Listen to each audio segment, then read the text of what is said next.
반갑습니다. 오늘도 하나님의 말씀을 가정에서 다시 나누는 믿음의 가정들 되기를 소망하면서 하나님의 말씀을 서로 나누겠습니다. 함께 읽으실 성경 말씀은 마태복음 3장 13절부터 17절 말씀입니다. 함께 읽으실 성경 말씀은 마태복음 3장 13절부터 17절까지 말씀 함께 봉독하겠습니다. 이때에 예수께서 갈릴리로서 요단강에 이르러 요한에게 세례를 받으려 하신대 요한이 말려 가로되 내가 당신에게 세례를 받아야 할 터인데 당신이 내게로 오시나이까. 예수께서 대답하여 가라사대 이제 허락하라. 우리가 이와 같이 하여 모든 의를 이루는 것이 합당하리라 하신대 이에 요한이 허락하는지라. 예수께서 세례를 받으시고 곧 물에서 올라오실새 하늘이 열리고 하나님의 성령이 비둘기같이 내려 임하심을 보시더니 하늘로서 소리가 있어 말씀하시되 이는 내 사랑하는 아들이요 내 기뻐하는 자라 하시니라. 아멘. 예수 그리스도의 복음 이야기의 시작은 세례 요한으로부터 시작을 합니다. 사복음서를 보게 되면요 모두 세례 요한의 소개로 예수님의 이야기가 시작합니다.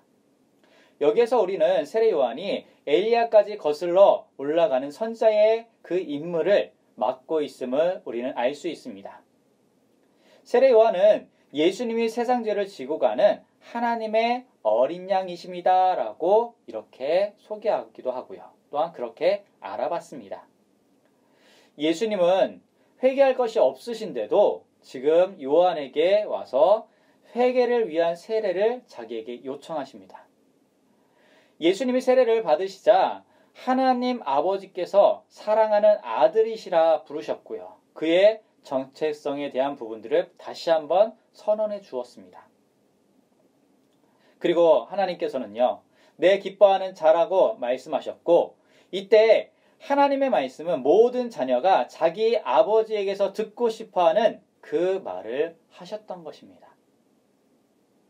하나님은 예수님이 공생애를 시작하기 전에 이 말씀, 내 사랑하는 아들이라는 말씀을 세례 후에 말씀해 주셨습니다. 세례 요한의 이 회개 선포와 세례 강조는요, 마태복음의 첫 독자에게도 필요했던 것입니다. 우리처럼 그들도요, 회개를 거쳐야 했다는 부분들입니다. 그리고 이 회개라는 것은요, 번역하면은 헬라 단어의 뜻을 보게 되면 돌아서다라는 뜻을 갖고 있습니다. 그리스도인의 회개는 죄에서 돌이켜 믿음으로 하나님께 돌아서는 것을 바로 의미하고 있습니다. 또한 우리처럼 그들도 날마다 회개하는 삶의 방식을 발전시킬 필요가 또한 있었고요. 매일은 죄 사함의 필요성을 새로이 깨닫는 또한 깨닫게 하는 또 하나의 기회라는 부분들입니다. 죄사함은 세례를 통해 우리와 같이 하신 예수님, 바로 그분이 우리에게 주시는 바로 선물이다라는 것입니다. 세례는 다양한 의미를 담고 있습니다. 세례 요한은 장차 이 말 하나님 나라를 위한 회개와 그리고 예비하심에 초점을 두고 있습니다. 성부, 성자, 그리고 성령의 이름으로 이루어지는 이 세례는 그리스도인의 세례는 우리가 죄가 씻기는 것을 상징적으로 나타내고 있습니다. 그리스도 안에서 죽어서 장사되었다가 다시 살아나는 것을 바로 의미합니다. 그리고 예수를 믿는 믿음의 공동체에 정식으로 입회했다는 것을 의미하는 상징적인 의미가 이 세례인 것입니다. 우리 역시 세례를 받은 기억들이 있습니다. 물론 아직 세례를 못 받으신 분들 계실 텐데 제가 아이들과 말씀을 나누면서 제가 갖고 있는 세례 증서를 다시 한번 펼쳐봤습니다. 1995년에 그리고 8월 6일에 세례를 받았습니다. 제가 있던 곳은 시골의 작은 교회였고요. 그 교회에서 세례를 받을 때 지금 우리 교회에서 하는 것처럼 물을 손에 찍어서 머리에 올리는 그런 안수가 아니라 침례였습니다. 저수지와 같은 곳에서요. 제 몸을 물에 담궜다가 다시 일으켜 세운 바로 그 세례를 받았습니다. 혹시 자신이 세례를 받은 그때의 기억들을 한번 떠올려 봤으면 좋겠습니다. 그때의 감정이 어땠는지요. 저도 세례 증서를 다시 보면서 그때의 기억을 다시 한번 되짚어 봤습니다. 이 중에서는 그때의 감정을 잘 몰랐을 경우도 있었을 것이고요. 아니면 너무나도 큰 감격으로 받아들인 분들도 계실 것입니다. 우리가 오늘 이 말씀을 통해서 세례 요한을 만나게 될 것이고요. 그는 예수님의 지상 사역을 위해 길을 예비하고 있는 예언자임을 우리는 볼 수 있게 됩니다.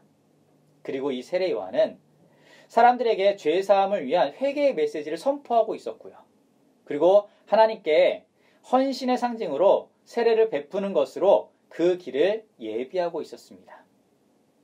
또 한편 예수님께서는요, 죄가 없으신 분이시지만 세례를 받으셨습니다.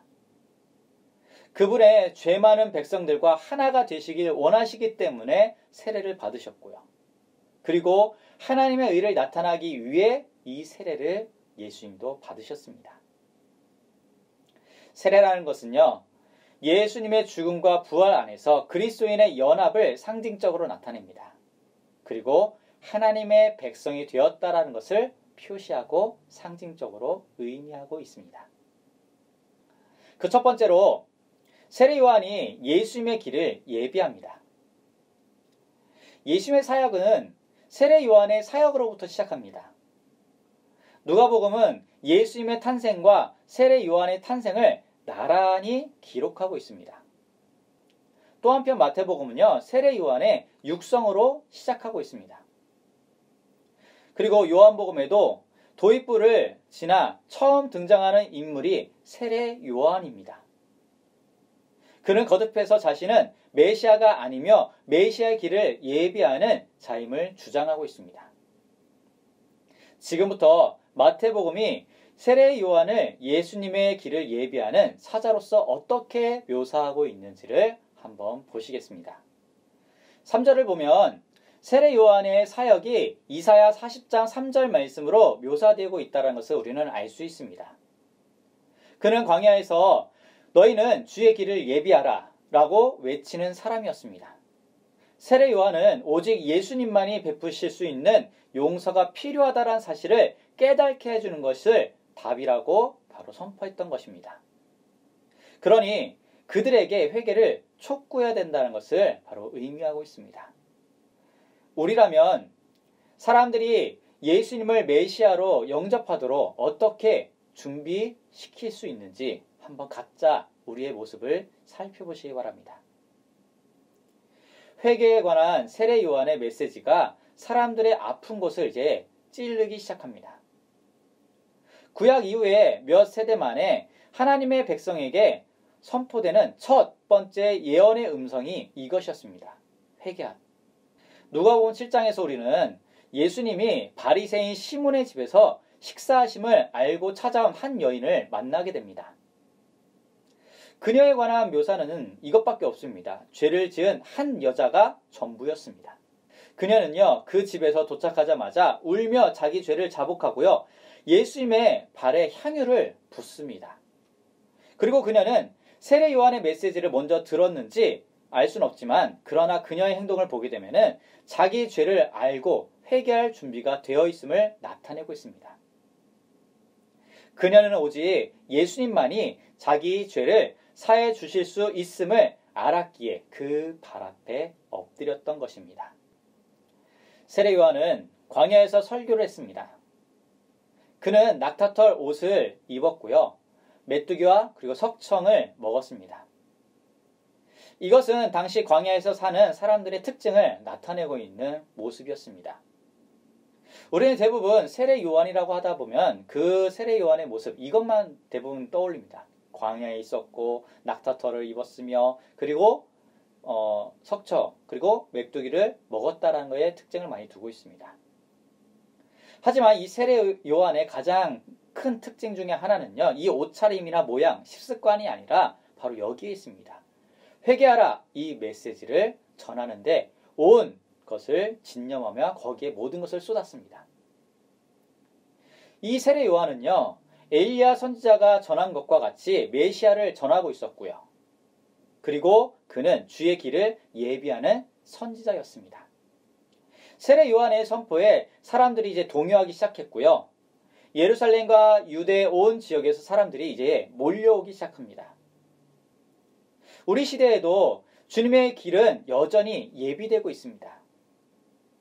성령님이 죄를 깨닫게 하시고요. 그리고 회개로 이끄심으로써 우리의 모든 마음을 부드럽게 만지십니다. 회개 메시지 선포를 이상히 여기는 사람들이 많이 있을 수도 있습니다. 하지만 이것은요, 구원의 필요성을 깨닫기 위한 필요 조건입니다. 죄인들을 위해 회개의 길이 준비되어 있으며, 그리고 회개는 세례로 입증될 것입니다. 회개는 예수님께 돌이킬 모든 일을 위해 세례가 준비되어 있습니다. 죄를 깨끗하게 하고요, 실패를 용서받으며, 그리고 하나님을 향한 헌신을 회복하기 위해 세례를 받습니다. 두 번째로 세례 요한은 회개를 선포하고요, 그리고 세례를 베풀었다는 것입니다. 우리는 세례 요한이 광야에서 외치는 자의 소리로서 사역하는 모습을 봤습니다. 그는 메시아의 길을 예비한 자였고요. 그의 메시지는 어떤 내용을 담고 있었는지 다시 한번 떠올리시기 바랍니다. 세례 요한이 종교 및 정치 지도자인 바리새인과 사두개인들에게 어떻게 말했는지 한번 보시길 바랍니다. 7절 말씀에 보면은 이렇게 말씀하고 있습니다. 요한이 많은 바리새인들과 사두개인들이 세례를 베푸는 대로 오는 것을 보고 이르되 독사의 자식들아, 누가 너희를 가르쳐 임박한 진노를 피하라 하더냐라고 말씀하고 있습니다.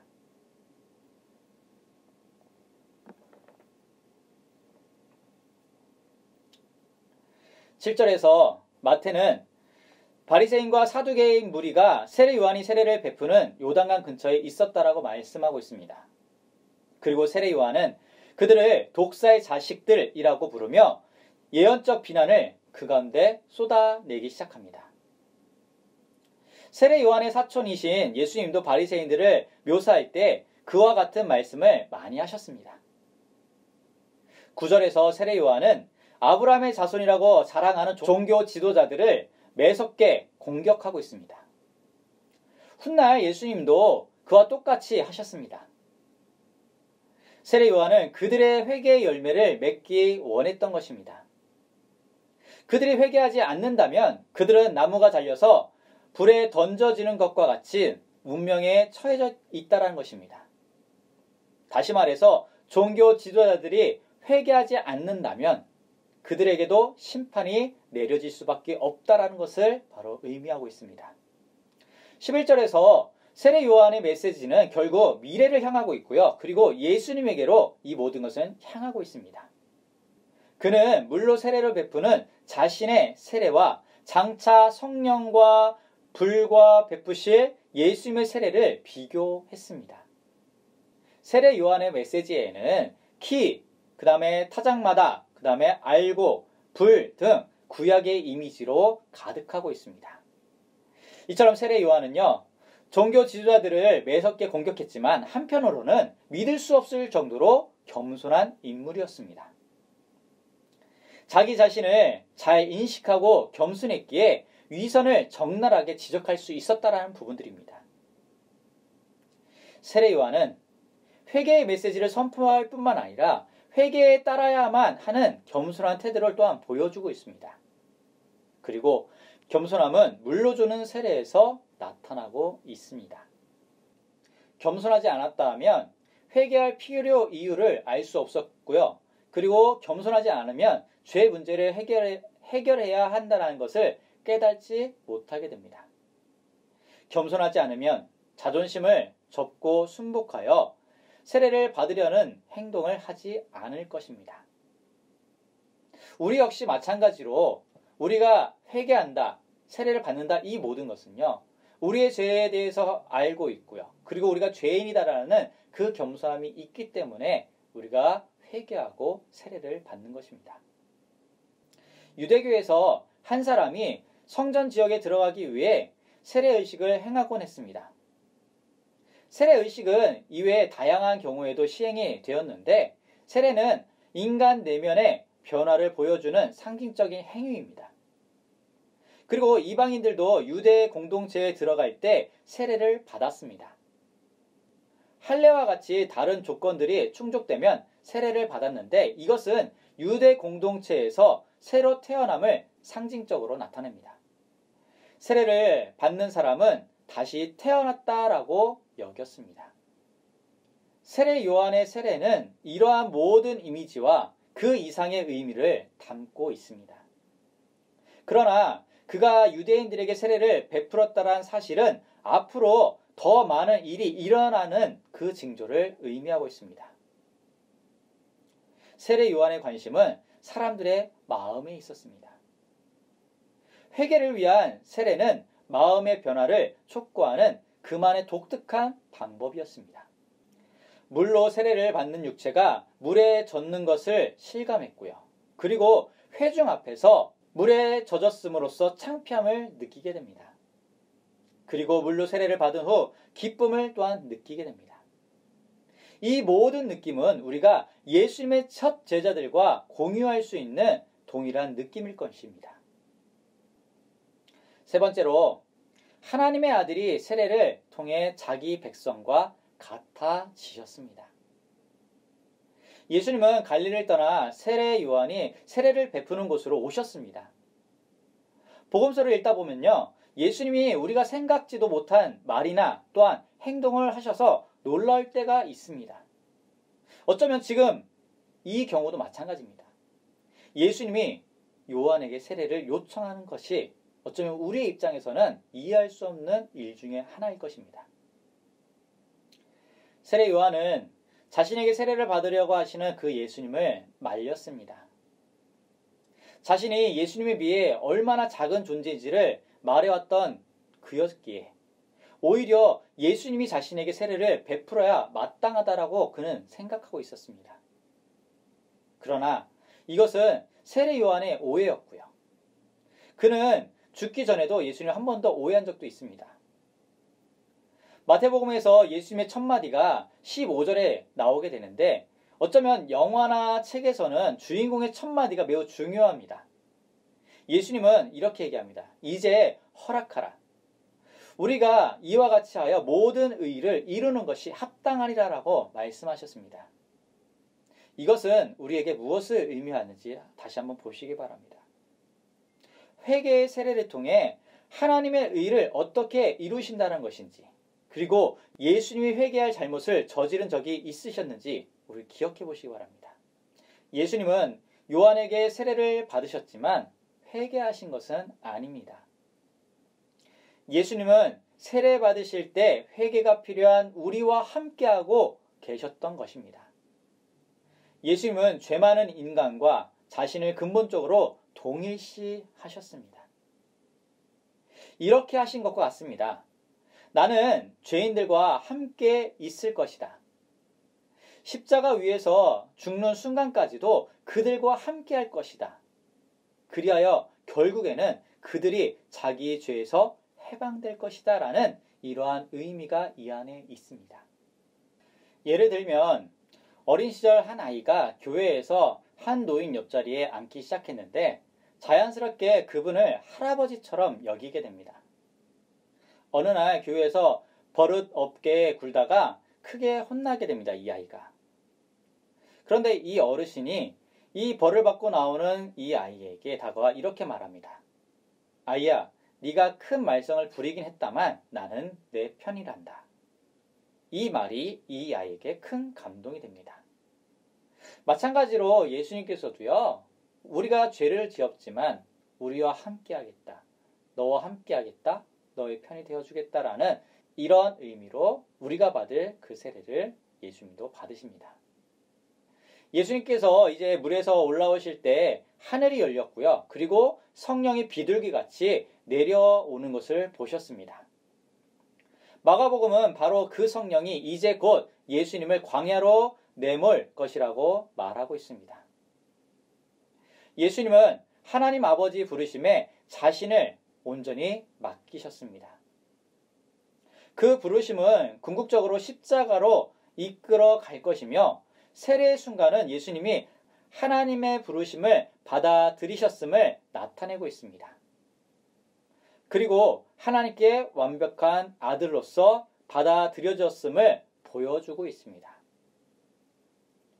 예수님은 세례 요한보다 도덕적으로 우월함을 드러낼 수 있었습니다. 그러나 예수님은 하나님 아버지 뜻에 겸손히 순종하며 세례를 받으셨습니다. 죄를 지은 적도 없으신데도 이 세례를 받으신 것입니다. 그러자 하나님이 세상 모든 자녀가 아버지에게 듣고 싶어하는 말, 그 말을 들려주십니다. 이제 곧 광야로 가게 될 예수님이 꼭 듣고 싶어하는 말, 즉 내가 너를 사랑한다라는 말을 듣습니다. 그리고 또 한 가지, 내가 너를 기뻐한다라는 말을 예수님께서는 이때 들으십니다. 예수님이 하나님의 아들이라는 것을 확인시켜 주시는 것이었고요. 12살 때 성전에서 자각하셨던 것으로 보이는 바로 그 정체성을 여기에 나타내고 있습니다. 그리고 사탄이 광야에서 공격해 파괴하려고 들었던 바로 그 정체성. 사탄이 화일 동안 광야에는 요단강에서 고작 몇 킬로 떨어져 있지 않았습니다. 이처럼 동일시의 과정은 세례로 시작해서 세례로 끝나는 것이 아닙니다. 세례를 받은 것은 첫 번째 단계일 뿐이고요. 세례는 우리가 철저하게 자신을 헌신하며 그리고 그리스도의 몸된 교회와 하나 되었다라는 인도일 뿐입니다. 아이들의 이 말씀과 관련된 마지막을 보게 되면요. 파일럿의 옷을 입은 아이가 나옵니다. 파일럿의 옷은 그 사람이 조종사다라는 것을 상징적으로 보여주는 것 뿐이지 실제적으로 그 모든 것을 나타내지 않습니다. 마찬가지로 이 세례라는 것도 우리가 하나님의 그리고 교회의 하나의 공동체다라는 것을 인도할 뿐이지 그 모든 전부는 아닌 것입니다. 예수님이 세례와 십자가의 죽음으로써요. 죄인들과 온전히 하나가 되신 것을 주님을 따르는 이들에게 모범이 된 것입니다. 우리는 주님의 모범을 또한 따르도록 부름을 받았고요. 예수님이 가난한 자들과 함께 하셨듯이 우리도 가난한 자들과 함께 해야 되고요. 예수님이 세상의 빛이 되었듯이 우리 역시요. 세상의 빛이 되어야 됩니다. 예수님이 십자가를 지셨듯이 우리 역시 그 십자가를 져야 되고요. 예수님이 우리와 같아지셨듯이 우리도 그 예수님의 몸된 교회와 하나가 되어야 된다는 것입니다. 우리는 주님께 어떤 것을 요구할 권리도 하나도 없고요. 예수님은 우리에게 모든 것을 내어주셨습니다. 이와 마찬가지로 세상은 우리에게 어떤 것을 요구할 권리도 없지만 우리는 주님을 위해 세상의 모든 것을 내어 주어야 됩니다. 심지어 우리의 목숨까지도 말입니다. 회개의 세례를 기꺼이 받으신 그 모습에서 성부 하나님께 온전히 순종하시는 성자 하나님의 모습을 우리는 보게 됩니다. 세례의 물에 몸을 담그심으로써 예수님은 인간과 근본적으로 같아지셨습니다. 세례 요한은 사람들에게 회개를 촉구하는 메시지를 전함으로써 예수님의 길을 준비했습니다. 그리고 예수님은요, 그에게 세례를 받으심으로써 회개한 신자들과 함께 하셨습니다. 죄인들과 하나가 되실 뿐만 아니라 그들의 죄를 대신 짊어지시고요, 십자가에서 못 박히신 것까지 이 모든 것을 하셨습니다. 그리하여 단번에 세상의 죄값을 그분이 치러주셨습니다. 로마서 8장 말씀을 보게 되면요, 이와 관련된 비슷한 말씀이 있습니다. 이는 그리스도 예수 안에 있는 생명의 성령의 법이 죄와 사망의 법에서 너를 해방하였음이라. 율법이 육신으로 말미암아 연약하여 할 수 없는 그것을 하나님은 하시나니 곧 죄로 인하여 자기의 아들을 죄 있는 육신의 모양으로 보내어 육신의 죄를 정하사 육신을 쫓지 않고 그 영을 쫓아 행하는 우리에게 율법의 요구를 이루어지게 하려 하심이라. 아멘. 이 말씀을 보게 되면은 하나님께서 예수 그리스도를 통하여 육신의 몸으로 이 땅에 오신 그 예수님을 통하여 우리가 그 죗값을 치러야 되고 유죄 판결을 받아야 되는데 육신이 연약한 우리들이 할 수 없어서 하나님께서 하십니다. 하나님께서 예수 그리스도를 통해서 하십니다. 그분의 십자가 사건, 그분의 십자가의 죗값으로 우리가 바로 구원받을 수 있다라는 것. 우리가 할 수 없기에 하나님께서 하셨다라는 것입니다. 주님을 따르기로 결단했다면 회개와 순종의 부르심을 받아들여야 합니다. 예수님처럼 우리도 죄인들과 함께 돼 죄를 짓지 말아야 하는 것입니다. 그들을 용서하기 위해서가 아니라 진정한 용서를 베푸신 오직 한 분 예수님을 영접하도록 인도하기 위해서 해야 된다는 것입니다. 주님은 완전하고도 겸손하신 하나님의 아들이십니다. 예수님은 세례를 받으심으로써요 하나님께 드리는 완전한 순종의 모습을 보여주셨습니다. 죄인들과 그분은 하나가 되셨고요.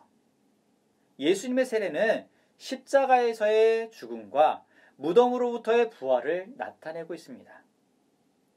세례를 받으실 때 그분 위에 선포된 말씀은 그리스도 안에 있는 우리들에게 똑같이 적용이 되는 진리의 말씀이십니다.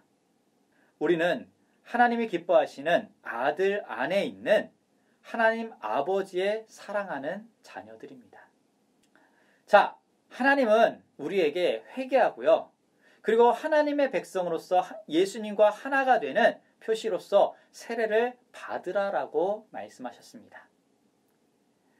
우리 역시 이제 아직도 하나님을 알지 못하는 자들에게요. 이 복음의 진리들을 선포하고요. 그들 역시 하나님의 자녀로서 돌아설 수 있는 그리고 그들이 역시 회개하여 세례받을 수 있도록 늘 우리는 삶 가운데 말씀을 선포하고 말씀대로 살아가는 그 순종의 모습이 우리 가운데 있어야 됩니다. 가정에서 이 말씀을 서로 나누시고요. 그리고 자녀들 그리고 부부간에 말씀으로서 하나가 되며 이 말씀을 깊이 한 주 동안 묵상하며 살아가고 이 말씀대로 조금 더 살아갈 수 있도록 늘 기도하는 믿음의 가정들이 되기를 간절히 소망합니다. 자, 아래 링크에 보면은 저희들이 나눔할 수 있는 부분들이 있습니다. 이 나눔들 가정에서 꼭 해보시고요. 더 말씀으로 세워지는 가정들 되기를 소망합니다. 감사합니다. 구독과 좋아요 눌러주세요.